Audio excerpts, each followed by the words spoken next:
여러분 안녕하세요. 12월 29일 수요일 금일 시장 전망 및 투자 전략 시작하도록 하겠습니다. 여기는 여의도 펀드 매니저팀입니다. 오늘 한 줄 요약은 작은 노이즈에 눈을 감아라입니다. 그렇죠? 네. 어제까지 아주 미국 시장이 좋다가 오늘 아침에 살짝 조정을 받았는데요. 작은 노이즈죠. 생각보다도 오미크론 환자가 늘어나고 애플 매장들이 좀 셧다운이 되고 이러한 것들이 시장에 영향을 좀 미친 것 같은데 이런 것들은 모두 작은 노이즈로 보셔야 됩니다. 이 작은 노이즈에 눈 들어가서 겁을 먹거나 그러시면 안 됩니다. 꾸준히 오늘까지 내일까지 해서 사고 싶은 종목을 사셔야죠. 불안해서 강력히 추천합니다. 장은 내일까지 열리죠. 그리고 1월 3일 날 열리는데 오늘은 이제 배당락이 되면 1.3%가 떨어져서 시작을 하는데 이것을 얼마나 빨리 갭을 메꾸느냐가 시장의 힘을 가름할 수 있는 좋은 어떤 기준이 되는 것 같습니다. 개인적으로는 오늘 전략 후가 그렇게 걱정을 하지 않으셔도 될 장이다. 많이 오르지는 않지만 그렇다고 많이 빠지지도 않을 그런 장이다. 이렇게 예상을 해봅니다. 자, 하나씩 알아보도록 하겠습니다. 여러분의 구독, 좋아요 버튼은 저에게 큰 힘이 됩니다. 주위에 좀 많이 소개 좀 시켜주십시오. 감사합니다.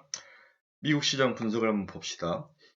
미국 10월 전미 주택가격지수가 전년비 19.1% 상승했다.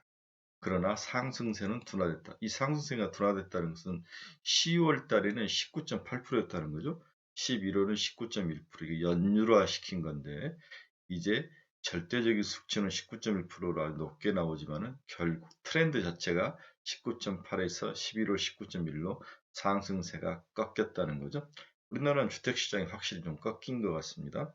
미국 시장도 주택가격 지수들이 조금씩 꺾이는 모습을 보입니다. 아마 이제 금리 상승과 인상 이런 것들 때문에 미리 이제 대출금리, 특히 모기지 금리가 미국에서는 굉장히 중요한 역할을 하는데요.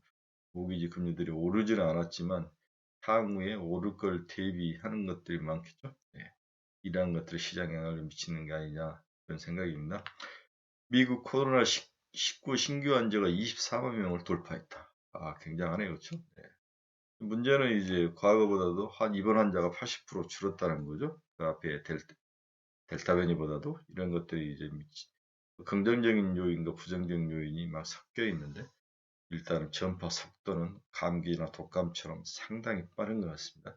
하지만 치명률은 좀 하락하는 것은 확실한데 그렇다고 절대 Q가 늘어나면 또 거기에 사망자들이 늘어날 수 있는 상황이 있으니까 이런 것들을 대해서 되게 주의하는 것 같습니다. 무디스가 미국 오미크론 영향으로 미 1분기 경제 성장률이 5.2%에서 2.2%까지 하향할 수 있다. 이렇게 하향 전망을 내렸습니다. 이게 양날의 칼이죠. 이렇게 되면 미국 FRB가 긴축 강도를 속도를 줄일 수밖에 없는 그러한 장점도 동시에 가지고 있으니까 쏘죠. 네. 그렇지만 미국 경제 성장률이 5.2에서 2.2%라 충격적으로 하락한다면 주식시장에서는 단기적으로는 좀 충격을 가할 수 있겠지만 이러한 것들이 시장에 미리미리 알려지고 이렇게 먼저 백신을 맞는다면 충분히 감내해낼 수 있을 것 같습니다. 오히려 FRB가 속도를 줄이는 것에 더 방점이 찍힌다면 짧은 기간의 골디락스도 예상해 볼 수 있을 것 같습니다. 바이든이 연준은행감독 부의장에 강경파 레스키라는 사람을 임명을 할 것을 검토하고 있는데요. 네, 은행들을 휘어잡겠다 이런 역할을 맡길 것 같습니다. 미국과 러시아가 내달 10일 우크라이나 사태를 서로 논의하기로 합의를 했다. 뭔가 좀 협의를 해야죠. 정치도 다 경제도 심리 싸움인 것 같습니다. 피치가 중국 주택 판매율을 30% 감소를 예상했다.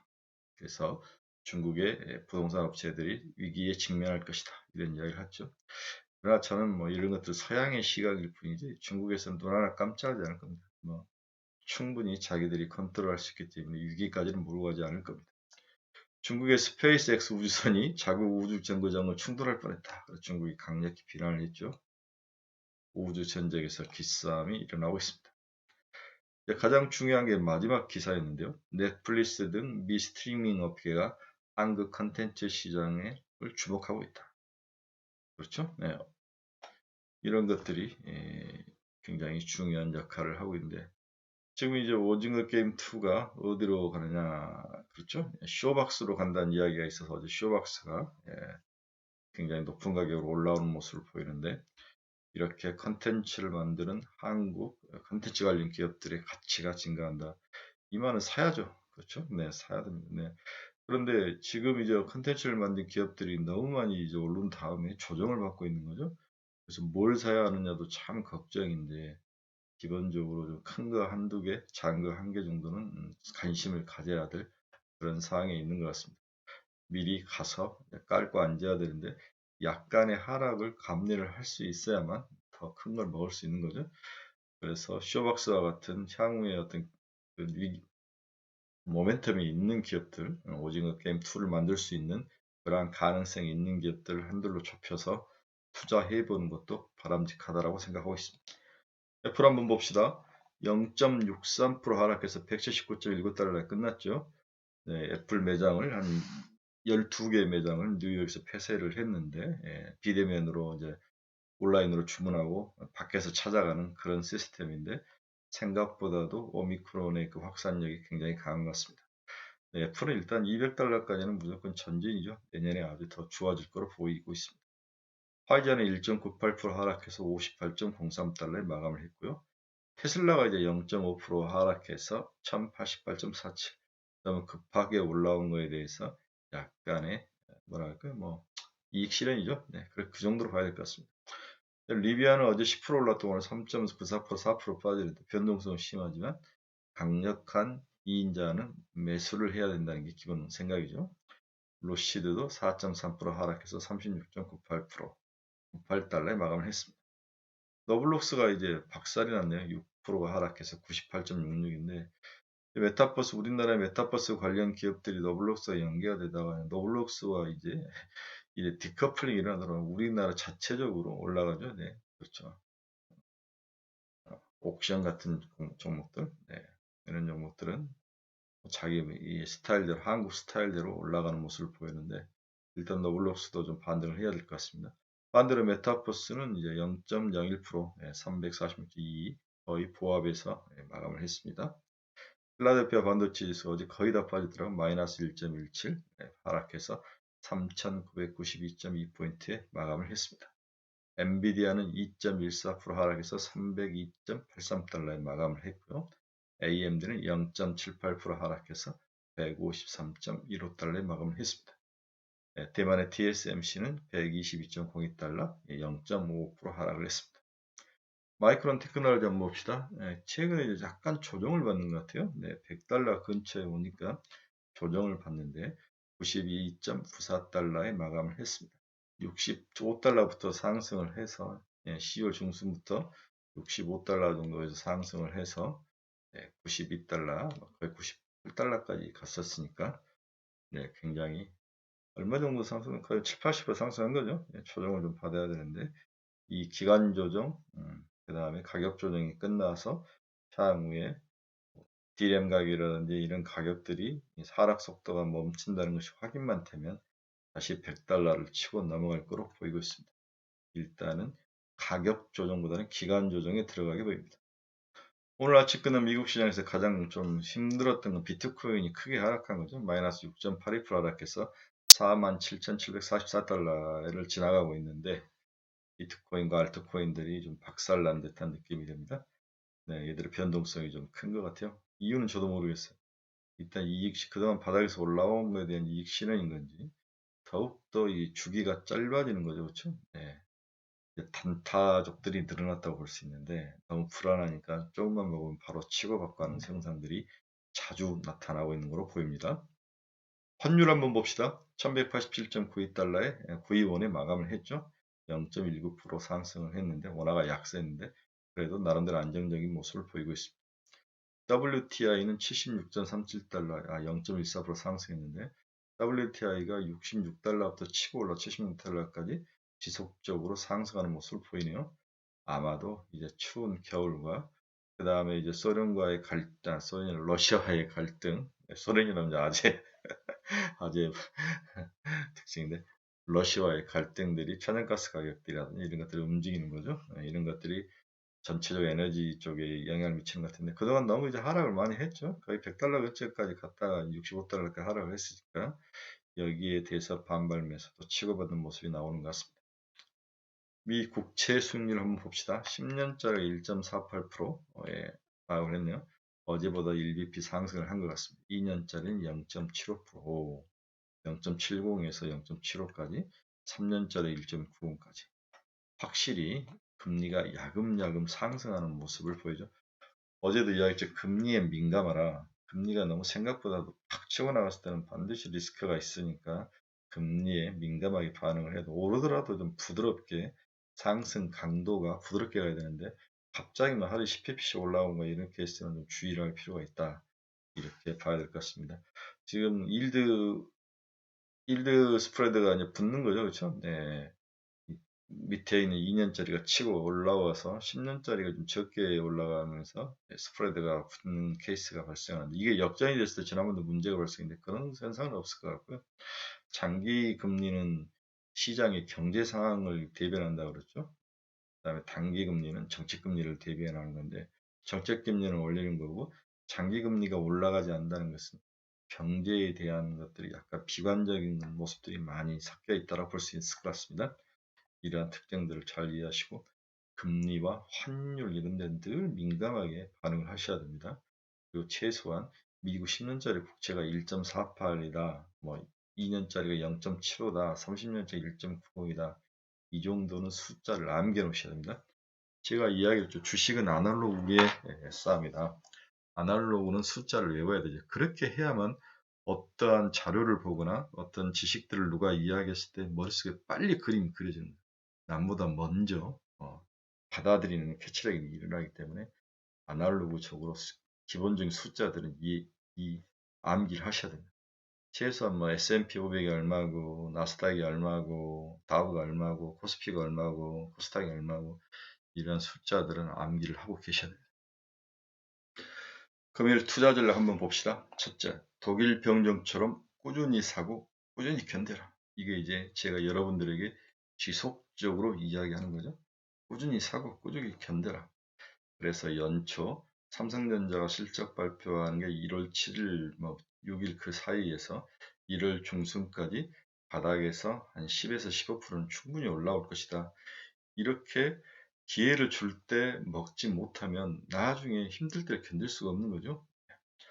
오늘은 배당 낙일이죠, 그렇죠? 네, 현물 배당 권리를 챙긴 기관들이 이제 현물을 팔고 선물을 사는 반대 매매를 할 확률이 높아 보입니다. 이러한 여파는 보통 1월 달까지 나타나는 게 일반적인데 과연 개인들의 매수 세력이 기관들의 매도 물량을 얼마나 잘 받아줄 것이냐. 강하면은 바로 뭐 오늘 1.39%인가 배당락 아래로 시작하는 2,900 얼마부터 시작할 건데 이런 것들을 충분히 커버가 되는데 약세장일 때는 더 하락하는 경향이 있죠. 그래서 오늘 시장의 힘을 한번 느껴보시거든요. 바로 이제 배당락을 극복하고 어제 종가 수준으로 올라온다면 장은 굉장히 강한 모습일 수 있습니다. 과거 행태를 살펴보면 기관은 현물 인덱스를 팔고 선물을 매수하며 현물 시장에는 다소 부정적인 영향을 작용했습니다. 하지만 현물 주식에 포커스를 둔 일반 투자자들은 양도세를 회피한 이후 인덱스 비중이 큰 대형주보다는 재차 실적 개선이 전망되는 개별 종목을 매수하면서 주로 대응하는 거죠. 그렇다면 오늘 지수는 크게 올라가지 않고 어제에 비해서 거의 뭐 똔똔 정도 올라오면 오케이. 대신 개별 종목종으로 장이 치열하게 전개될 거라는 예상을 하셔야 되는 거죠. 개인들은 연초 매수는 보통 3월까지 이어지는 경향이 강했습니다. 배당락 이후 기관 및 외인인 대형주를 중심으로 해서 현물을 매도하고 개인들은 중소형 및 코스닥주를 매수하면서 시장에 대응하는 거죠. 따라서 오늘 꾸준한 개별 종목, 뭔가 모멘텀이 있고 투자 키포인트가 살아있고 성장력이 좋은 개별 종목 위주의 장세가 오늘 연출될 거로 그렇게 전망이 됩니다. 지난주부터 제가 이런 생각을 했는데 오미크론이 생각보다도 시장에 주는 충격이 적다. 그래서 2월을 기점으로 확 꺾일 확률이 높아 보입니다. 남아공이 지금 그걸 보여주고 있는데 만약 이러한 것들이 시장의 컨센서스로 자리 잡고 그리고 별 문제가 없고 환자 숫자가 준다면 윗 코로나 업종에 대한 먼저 한 수 앞에 둔 돌을 놔야 되는 게 아닌가, 바둑에서 포석을 놔야 되는 게 아닌가, 이런 생각이 강하게 스쳐져요. 그래서 연초 1월 한 10일 정도까지 해서 장이 올랐을 때 자기가 먹었던 거 일부를 좀 팔아서 윗 코로나 업종에 가서 먼저 지키고 있는 전략도 필요한 게 보입니다. 그렇죠? 그래서 여행, 항공, 엔터 등이 주력으로 될 것 같은데, 이러한 종목들을 살짝 연초에 먹은 다음에 그 일부를 수익을 실현시켜서 가서 도를 먼저 넣는 전략을 강력히 한번 고려해 볼 것을 여러분들에게 추천합니다. 오늘의 투자 전략 한번 봅시다. 장이 강세일 때는 빠르게 배당량이 회복되는 경향을 보였습니다. 그러나 오늘 아침 미국 시장이 생각보다 약하게 끝난 모습을 보이며 강한 반등은 나타나지 않을 것으로 전망되나 시간이 지날수록 회복이 서서히 나타나는 전략 후강 형태가 예상됩니다. IT, 반도체, 메타버스, 게임 플랫폼, 엔터, 2차전지 등 기존의 유망 업종에 대한 지속 보유는 당연한 것이며 연초 삼성전자, 하이닉스 실적 발표 때까지 기대감으로 인한 강세가 이어질 것으로 보여 일단 존버를 추천합니다. 어제 일시적으로 강세를 보이기 시작한 전력, 원자력 관련 유틸리티는 과감히 버려야죠. 이런 것까지 쫓아갈 필요는 없는 것 같습니다. 그런데 5G 관련 종목들은 일단 관심이 필요할 거로 보이죠. 그래서 2년째 쩔어 있는데, 그래서 5G 관련 종목들은 좀 관심을 가지고 보고, 뭘 하나 사야 하는 RFHIC 이거 하나만 사서 좀 가지고 있으면 충분하지 않을까, 개인적으로 그런 생각을 해봤습니다. 그래서 연말 매수한 종목들의 목표 수익률은 매수 후 약 15% 수준으로 보고 도달시 과감하게 이익을 좀 실현해서 위 코로나 관련주로 좀 간다든지, 그다음 새롭게 연초에 떠오른 어떤 테마 섹터주가 나타난다면 거기에 먼저 발을 담가보는 그러한 전략, 이러한 전략을 강력히 여러분들에게 추천하는 바입니다. 사실 저는 이제 22년 전망을 거의 하지 않는데 무용론에 좀 가깝죠. 물론 어떤 것들이 시장에 영향을 미칠 거다라 이런 것들은 다 보고 있는데, 제가 8개 증권사 리포트를 다 읽어보고 지난번에 이야기해드렸죠. 공통적으로 이야기하는 게 내년에 기업들의 실적이 좀 꺾일 것이다, 이런 이야기 공통적인데, 저는 그 부분에 대해서 강력히 동의하지 않는다, 이 한 줄로 요약했는데, 22년 전망을 그래도 간단하게 한번 해보겠습니다. 여러 변수와 여러 많은 분석 포인트와 팩터가 있는데, 이 중에 제가 봤던 건 우리가 2020년에 너무 장이 좋았습니다. 그 관성으로 2021년을 봤죠. 2021년도 좋을 거다. 연초까지는 1, 2월까지는 좋다. 그 다음에 무너져 버린 거죠. 어려움을 겪었던 거죠. 2022년도 이렇게 될 확률이 있습니다. 2021년이 너무 안 좋았기 때문에 2022년에도 안 좋을 거다라는 생각이 강할 수 있죠. 하지만 시장은 그러한 관성이 빠르게 사라지는, 희석이 되는 케이스가 많다는 거죠. 네. 이 점을 여러분들에게 이야기를 해주고 싶습니다. 그렇기 때문에 시장에서는 이제 희소한 이익을 찾아서 다닐 것이다. 이익이 좀 희소한 시대에 일단 들어오니까 희소한 이익. 그래서 이 아사라장에서도 경쟁력을 가지고 이익을 끊임없이 내고 잘 내는 기업들로 압축돼서 개별 종목이 굉장히 강하게 나타나는 그러한 장세. 그래서 유망 업종을 선별적으로 눈여겨봐야 될 굉장히 어려운 싸움이다. 그렇죠? 네. 밸류에이션 동력이 약해진 만큼 이익 방어력이 시험대에 올라올 것으로 예상됩니다. 그렇죠? 다행인 점은 최근 코스피의 이익 전망 하향이 일단락됐다는 점요. 제가 여러 번 이야기했죠. 네.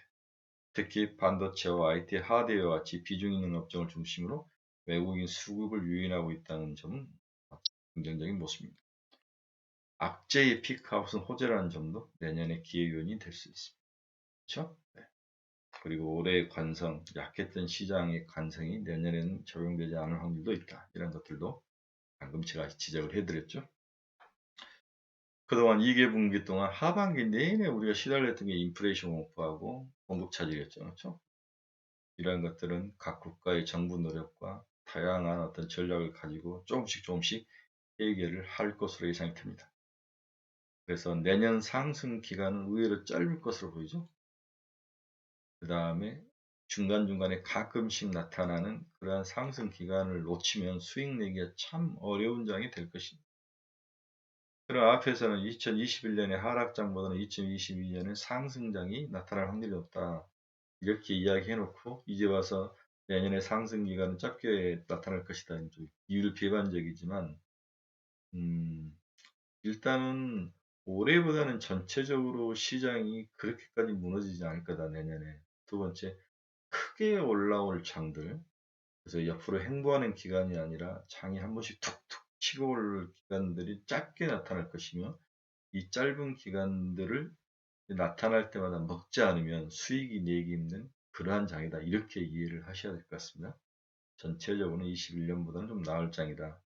그렇지만 수익을 낼 수 있는 그런 툭툭 치고 나올 수 있는 그 기간들, 그러한 기간들을 놓치면 안 된다. 그 대표적인 게 연초에서 1월 중순까지의 이 짧은 기간, 15% 정도의 목표 수익률, 이 정도 되면 과감히 팔아주고 또 바닥에 있는 이 코로나주라든지 이런 주로 가는 게 맞는 게 아닌가, 이렇게 전략을 생각을 해볼 수 있을 것 같습니다. 자, 오늘 아침에 이제 갑자기 이제 배당락 때문에 장이 확 무너져서 주가가 시작되는 것을 주린이 분들은 잘 몰라서 막 놀랬는데, 제발 그러지 마십시오. 1.39% 종합주가 지수가 다 빠져서 시작합니다. 네. 이 숫자는 어떻게 계산된 거냐면 작년에 배당을 기준으로 해서 대충 이렇게 될 거라고 먼저 이제 가배당을 잡고 나중에 이제 배당이 확정되면 이제 다시 배당금을 주는 건데, 회계를 일단 그렇게 잡습니다. 여러분들의 즐거운 하루를 응원하면서 오늘 독일 병정처럼 빠지면 자기가 원하는 종목을 줍줍하는 그러한 용기, 그리고 독일 병정처럼 엉덩이 깔고 잘 견뎌서 1월 중순에 10에서 15% 올라오면 이익을 실현하는 그러한 따북따북 전략, 이 두 전략을 머릿속에 꼭 기억하시고 멋진 주말 하루가 되시길 바랍니다. 여러분 감사합니다.